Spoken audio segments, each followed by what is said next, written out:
नमस्कार साथियों, स्वागत है आप सभी का अंकित इंस्पायर्स इंडिया पर। और कहूँ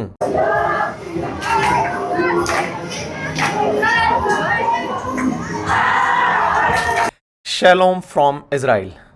चलिए साथियों शुरू करते हैं, क्योंकि आज मैं हूं इजराइल में और आपका सेशन यहीं से। लेकिन उससे पहले पुतिन जा रहे हैं अमेरिका, इस बारे में जानकारी प्राप्त कर लेते हैं। जैसा आप सभी जानते हैं कि अमेरिका और रूस इन दिनों एक दूसरे के खिलाफ काफ़ी कुछ जहर उगल रहे हैं। और इस उगलते जहर में अगर आप ये खबर सुन लें कि पुतिन अमेरिका की यात्रा पर हैं, तो निश्चित ही कुछ तो होने वाला है। और वो कुछ क्या होने वाला है, ये समझने वाली बात स्वतः ही है। क्योंकि जिस ट्रंप ने भारत पर टैरिफ केवल इसलिए लगाए हों क्योंकि तुम रूस से तेल खरीदते हो, उस ट्रंप ने पुतिन को अगर अपने देश बुलाया है, तो कुछ तो ऐसा है जो सिग्निफिकेंट होने वाला है। जैसा आप लोग मीडिया कवरेज में देख रहे होंगे कि 15 अगस्त के दिन पुतिन और ट्रंप की मुलाकात होने वाली है। तो क्या कुछ ऐसा संभव है? कैसा? जो अभी थोड़े दिन पहले आपने अर्मेनिया और अजरबैजान के केस में देखा, मिस्टर पीस प्रेसिडेंट के द्वारा नोबल की चाहत में दो देशों के बीच नगोर्नी काराबाग का विवाद मिटा दिया गया था। तो क्या वैसे ही अब यूक्रेन और रूस का मामला सुलटने वाला है? ये सवाल मैं क्यों कह रहा हूं? क्योंकि जिस तरह से रूस ने अपने मित्रों को फोन किया है और जिस तरह से यूक्रेन ने अपनों को, इससे कुछ तो होने की संभावना जताई जा रही है। और सबसे इंपॉर्टेंट बात, जब से ये बवाल कटा है इन दोनों देशों के बीच, तब से शायद पहली बार अमेरिकी राष्ट्रपति और रूसी राष्ट्रपति आपस में मुलाकात कर रहे हैं। ऐसे में ये मुलाकात इन दोनों का भविष्य कैसे डिसाइड करेगी, आज के सेशन में इसी का जिक्र होगा। क्योंकि कहीं ना कहीं ट्रंप का अपना एक साल जैसे जैसे पूरा होने के नज़दीक आ रहा है, उनके चुनावी कैंपेन से जुड़े हुए वादे लोग पूछ रहे हैं कि सर आपने कहा था कि आते ही 24 घंटे में सब सही करा दोगे, ये कितनी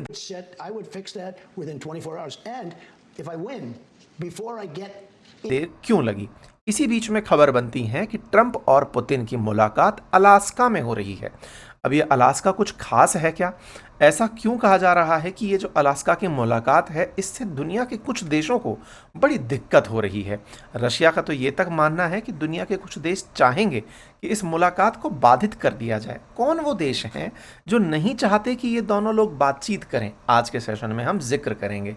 क्या इनके साथ कुछ फिर से ऐसा होने वाला है जिसके चलते यूक्रेन पूरी तरह से लुटा पिटा बटा दिखाई दे सकता है? क्योंकि जेलेंस्की का जवाब आया है कि वो अपनी जमीन तो नहीं देंगे, अगर ट्रंप के पास कोई बेहतर प्लान है तो दें।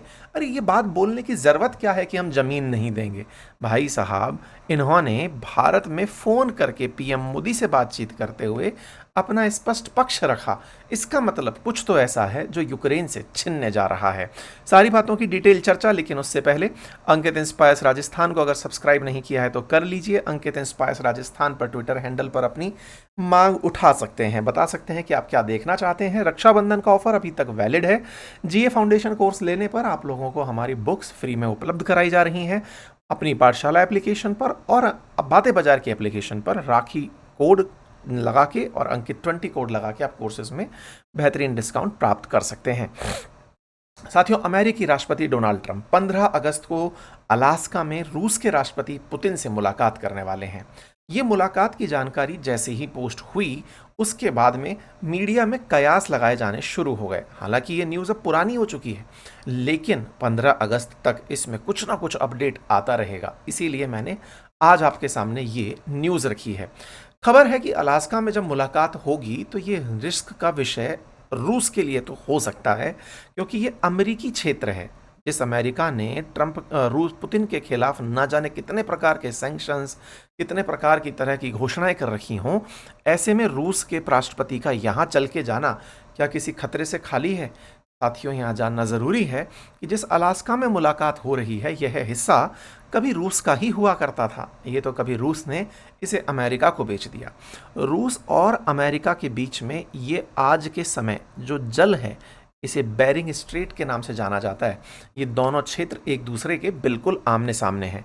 लेकिन जो मैप आप और हम पढ़ते हैं उसे देखकर तो ऐसा लगता है कि अमेरिका किसी एक कोने में डला है और रूस कहीं सुदूर पूर्व की तरफ डला है। धरती गोल है तो अलास्का के जस्ट सामने, बेरिंग स्ट्रेट के जस्ट सामने रशिया स्थित है। कुछ इस तरह से, मतलब आप एक स्ट्रेट को क्रॉस करके इधर से उधर रूस और अमेरिका में आ जा सकते हैं। एक तरह से रशिया और अमेरिका आमने सामने वाले पड़ोसी हैं। अब इन दोनों का आमना सामना इसी कारण से लंबे समय से होता आया है। अच्छा, इस आमने सामने की शुरुआत कब से हुई तो मैं आपको याद दिलाता हूँ। आपको याद है जब अपने डोभाल साहब रूस में गए थे, उस समय पर एक न्यूज़ साथ साथ तैर रही थी। आपको याद होगा डोभाल साहब की रूस की यात्रा पर हमने सेशन किया था और बताया था कि ये वहाँ पहुँच कर के पीएम मोदी से पुतिन जी की बात करवाए थे। उस समय मैंने आपको बताया था कि यहाँ पर ट्रंप के स्पेशल एनवॉय स्टीव विटकॉफ भी आए हुए हैं। ये थे वो स्टीव विटकॉफ। अच्छा, स्टीव विटकॉफ को ट्रंप ने भेजा था। क्यों भेजा था? थोड़ा सा इतिहास याद करिए। आपको याद होगा ट्रंप बार बार इनको धमकाए हुए थे कि तुम 8 अगस्त से पहले पहले समझौता कर लो, नहीं तो तुम्हारे ऊपर बहुत बुरा प्रतिबंध लगाएंगे। 8 अगस्त से पहले ही 6 अगस्त के दिन विटकॉफ जाकर इनसे मिलते हैं और इन्हें अमेरिका का प्रपोजल देते हैं। अब आप सोचिए कि ऐसा क्या प्रपोजल दिया होगा जिससे पुतिन ने खुश होकर के इंडिया को, चाइना को, बेलारूस को, अपने जितने मित्र राष्ट्र हैं सबको फ़ोन करके कह दिया कि भाई स्टीव विटकॉफ आए थे, बढ़िया प्लान लेकर आए थे। ऐसा क्या प्लान विटकॉफ ने दिया होगा? अच्छा, ऐसा क्या प्लान दिया होगा जिससे कि जेलेंस्की की सांसें उतर गई? ये तो निश्चित ही एक बड़ा सवाल है। अब मैं ये कैसे कह रहा हूँ, आप इसको इधर देखिए।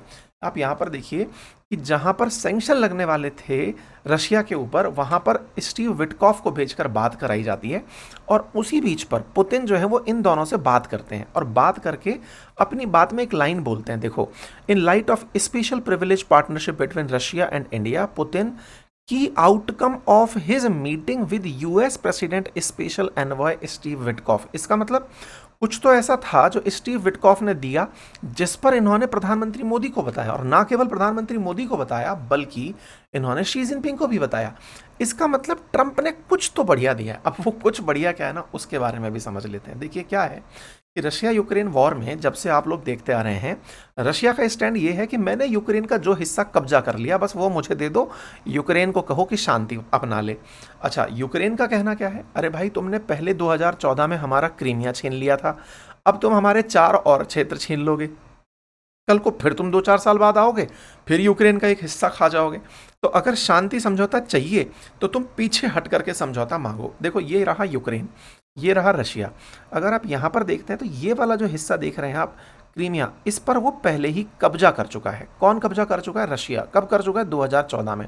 2014 क्यों मायने रखता है? अगर याद हो तो G8 जो है ना, उससे निकाल दिया गया था रशिया को अमेरिका द्वारा, इसलिए क्योंकि साहब इसने क्रीमिया पर कब्जा कर लिया। ठीक है साहब, कोई बात नहीं, रशिया को इससे कोई दिक्कत नहीं हुई।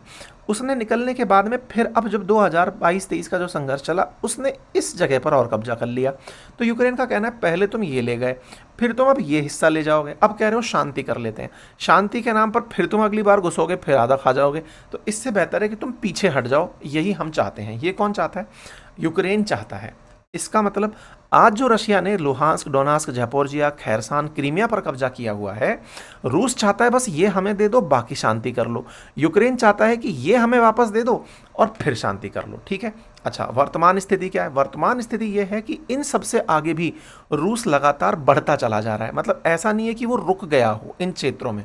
इन क्षेत्रों से मतलब मेरा क्या है, इन 4 क्षेत्रों पे जहां पर कब्जा कर लिया था पुतिन ने, और पुतिन ने कब्जा करके बकायदा यहाँ के राष्ट्रपतियों को शपथ दिला दी थी। उसने ये तक कह दिया था कि यूक्रेन पर ये जितनी जगह मैंने ली है, यहाँ पर अब नए लोग राज करेंगे। बकायदा यहाँ पर उसने रेफरेंडम करवा दिया। रेफरेंडम करवा करके देखो, शपथ ग्रहण समारोह करवा दिया। कहा कि साहब ये लोग जो हैं, ये 4 लोग मैंने यहाँ के एज ए राष्ट्रपति बनाए हैं, ये यहाँ पर अपना लुहांस्क, डोनास्क, ज़ैपोरिज़िया और खैरसान के अंदर शासन करेंगे। तो पुतिन भाई साहब पूरी तरह से रास्ता क्लियर करके चल रहे हैं कि मैं नहीं हूँ यहाँ पे तो लोगों ने स्वतंत्रता प्राप्त कर ली, मैंने तो स्वतंत्रता दिलवाई है उन लोगों को। ऐसे में अब यूक्रेन क्या कहेगा? यूक्रेन का सिंपल सा स्टैंड है कि भाई साहब, जिसको कब्जा आपकी सेना ने किया हो, अब आप उसको किसी और को दे दें, उससे क्या ही मतलब है, मुझे तो वही चाहिए। ठीक है साहब। तो ऐसे में पुतिन जो है वो पूरी तरह से, अगर अब इनके साथ जाने के लिए तैयार हुए हैं, अमेरिका जाने के लिए तैयार हुए हैं, तो कुछ तो ऐसा ऑफर इन्होंने दिया होगा। अब मैं ये बार बार कुछ तो ऐसा ऑफर दिया होगा, कुछ तो ऐसा ऑफर दिया होगा, ऐसा क्यों कह रहा हूँ? क्योंकि इन भाई साहब ने 9 अगस्त के दिन एक स्टेटमेंट दे दिया। Everything he needs because he's going to have to get ready to sign something, and I think he is working hard to get that done. Will Zelensky have to give up territory, Mr. President? Well, you're looking at territory that's been fought over for 3.5 years with, a lot of Russians have died, a lot of Ukrainians have died. So we're looking at that, but we're actually looking to get some back and some swapping. It's complicated. It's actually nothing easy. It's very complicated, but we're going to get some back. We're going to get some switched. There'll be some swapping of territories to the betterment of both. And but we'll be talking about that either later or tomorrow or whatever. इन्होंने कहा कि president Zelensky better be ready to sign something. अब ये line बहुत ही important बात है भाई, मतलब एक तरह से ये समझिएगा कि ये एक तरह से जेलेंस्की से कह रहे हैं बेटा तुमको ना कुछ देना पड़ेगा। अब किसको देना पड़ेगा? रूस को देना पड़ेगा। क्या देना पड़ेगा? तो भाई साहब जैसे ही ये बात आई, ये कौन से दिन की बात है? 9 अगस्त के दिन की बात है। भाई जेलेंस्की भड़क गए और जेलेंस्की ने भड़क करके दुनिया को फोन मिला दिया कि अरे ये तो कुछ और प्लान लेकर आ गया, ये थप्पड़ मारकर बिठाएगा बगल में कि बैठ जा चुपचाप, बकवास नहीं करना है, और बेटा ये वाले क्षेत्र मेरे संकट में नजर आ रहे हैं। जेलेंस्की पहले तक तो सोच रहे थे कि विटकॉफ गया है मेरे लिए, भारत पर प्रतिबंध लगा है मेरे लिए, लेकिन मैं क्या करूं, दुनिया लुटा दी तेरे लिए। किसने? ट्रंप ने पूरा की पूरा यूक्रेन को हिस्सों में बांट करके जेलेंस्की की हालत ख़राब कर दी। भाई साहब जेलेंस्की को जैसे ही ये पता चला कि भाई मैं तो उसमें शामिल ही नहीं होऊंगा शायद, और ये मेरी जगह को किसी और को दे देगा। अच्छा आपको याद होगा ना, पहले भी अमेरिका और रूस के एनवॉय आपस में बतिया लिए हैं। अमेरिका के मार्को रूबियो और सरगेई लेवरोव को सऊदी में टेबल पर बिठा लिया, जेलेंस्की को पूछा तक नहीं गया। मतलब अमेरिका कह रहा है कि यूक्रेन तुम तो कुछ हो ही नहीं, तुम मत कहो कि तुम शांति वार्ता में शामिल हो, तुम्हें कौन काउंट कर रहा है। यूक्रेन को पहले भी इनवाइट नहीं किया गया था। इससे जेलेंस्की को बहुत बुरा लगा कि यार एक तो तुमने बिठा के अंतर्राष्ट्रीय बेइज्जती करी, उसके बाद में तो हमको भी शांति वार्ता में शामिल नहीं कर रहे हो, बात हमारी है तो हमें तो शामिल करो। भाई साहब ये सब लोगों को उठा उठा करके फोन मिलाने शुरू कर दी, क्योंकि जेलेंस्की का तो लंबा चौड़ा पीस प्लान है कि जो भी है बस नेगोशिएट नहीं करेंगे, जगह खाली करेंगे। अब ये दोनों भाई लोग मिलकर के यूक्रेन का हिस्सा करने जा रहे हैं। जेलेंस्की को ये बात बिल्कुल नागवारा गुजरी। भाई साहब Ukrainian will not give their land to occupiers, Zelensky ने ऐसा स्टेटमेंट रात को ही चिपका दिया। और भाई जेलेंस्की ने धाम धूम सबको फ़ोन मिलाना शुरू कर दिया, आस पड़ोस में जितने भी देश हैं सबको उठा उठा करके कि भाई देखो मेरे साथ ये हुआ, मेरे साथ ये हुआ। UK, France, Germany, Italy, Finland, सबको फ़ोन मिला दिया। फ़ोन मिला करके एस्टोनिया को कह दिया कि बेटा आज मेरा नंबर है, कल तुम्हारा आएगा, तुम भी पड़ोसी हो। इस तरह से यूके को धमका दिया, यूरोप का टेंशन करो, लातविया वालों टेंशन करो, पोलैंड वालों टेंशन करो, सबके साथ यही होने वाला है, तुम समझ क्यों नहीं रहे हो, और मुझको मीटिंग में ही शामिल नहीं किया जा रहा है। फिर भाई अपना नया हीरो जो ताज़ा यूक्रेन के वो फ्रांस के मैक्रोन जो आए हुए हैं, उन्होंने अपनी तरफ से कहा कि हाँ भाई इनको शामिल किया जाना ज़रूरी है। जब फेथ ही इनका डिसाइड होना है, भविष्य इनका डिसाइड होना है कि क्या होगा, ऐसे में यूक्रेन को तो शामिल करो। अब ऐसे में जेलेंस्की और पुतिन के बीच में जो भी था, अब वो मामला अमेरिका और रूस के बीच में हो गया। जेलेंस्की को किसी ने नहीं पूछा और ये डिसाइड हुआ कि चलो बिठाते हैं, तुमको पहले भी कहा था जो तुमने कर लिया, आगे भी जो तुमसे कहेंगे वो कर लिया जाएगा। लेकिन यूरोप ने इस बार एक थोड़ा इज्जत बचाने वाला काम किया। यूरोप ने जेलेंस्की से कहा कि भैया हम तुम्हारे साथ हैं। इमानुएल मैक्रोन खुद निकल कर आए और उन्होंने कहा कि यूक्रेन का जो फ्यूचर है वो कोई भी बिना यूक्रेनियंस के डिसाइड ना करे, क्योंकि ये अल्टीमेटली यूक्रेन की 3 साल के संघर्ष की बात है और ऐसे में जेलेंस्की के बारे में विचार किया जाना चाहिए। अब मैक्रोन ने जब ये कहा तो अमेरिका को भी लगा कि यार इसको बुला लो, नहीं तो रायता ढोल देगा ये। तो ऐसे में अब न्यूज़ ये आ रही है कि जेलेंस्की को भी बुलाया जा रहा है अमेरिका की, आ जाओ, तुमको भी बिठा करके पीस के लिए कहा जाएगा कि नोबेल पुरस्कार दिलवाओ। कुल मिलाकर के रूस के मतलब जो यूक्रेन है उसके समर्थन में यूरोप के देश एटलीस्ट ये कहने पे तो उतारू हो गए हैं कि कम से कम पीस प्लान में बेचारे इस आदमी को तो शामिल कर लो, बाकी क्या करोगे नहीं पता है। इसीलिए अपडेटेड खबर ये है कि व्हाइट हाउस सोच रहा है कि जेलेंस्की को भी अलास्का बुला लिया जाए, और क्यों ना हो, ये 100% पुतिन से और यूक्रेनियन जेलेंस्की से कहलवाएंगे कि मुझे पीस प्राइज़ दिलवा दो। एनीवे जो भी हो, हमें तो इसमें फ़ायदा यही है कि अगर इन दोनों के बीच में समझौता हो जाता है तो दुनिया में जो इतने दिन से चले आ रहे सैंक्शन के गेम हैं वो रुकेंगे। निश्चित ही इससे और जो अच्छी चीज़ें हो सकती हैं उनमें जो मुझे पॉसिबल लग रहा है वो ये कि भारत के केस में जो ये यूक्रेन और रशिया का विवाद है कि तुम रूस से तेल खरीदते हो इसलिए तुम्हारे ऊपर सैंक्शन है, वो वाली चीज़ें जो हैं वो शायद हट पाएंगी।